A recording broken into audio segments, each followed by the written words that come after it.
بعد سعد بن معاذ رضی اللہ تعالیٰ عنہ کا جنازہ بالکل ہلکا پھلکا ہو گیا تو منافقوں نے بات شروع کر دی. انہوں نے کہا جی سعد بن معاذ کو یہودیوں کی بد دعا لگ گئی. انہاں کی یہودی بندے مروائے سن نا بنو قریظہ دے. انہوں نے کہا جی انہوں بد دعا لگ گئی تو بیچارے تے جنازہ ہلکا پھلکا ہو گیا. یہ بات چلتے چلتے امام الانبیاء تک پہنچ گئی.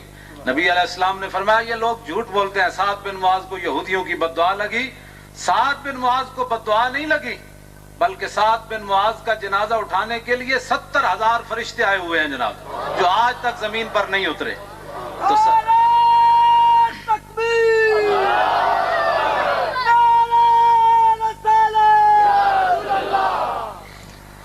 تسی بھائی پچھلے سارے مہمان آئے ہو, ذرا زور دا نعرہ لاؤ تو انسا کے نال والا کوئی ستیا تو وہ بھی تے جاگے نا. نعرہ تکبیر, نہیں اجے نہیں مزہ آیا. نعرہ تکبیر, اجے بھی نہیں. نعرہ تکبیر, نعرہ رسالت, نعرہ تحقیق, نعرہ حیدری, نعرہ غوثیہ. نبی علیہ السلام تشریف لے جا رہے ہیں. صحابہ کہتے ہیں جب ہم نے سعد بن معاذ کی قبر کھودی تو کستوری کی خوشبو آنا شروع ہو گئی. اور صحابہ کہتے ہیں ہم مٹی باندھ کر گھروں میں لے گئے خوشبو سمجھ کر.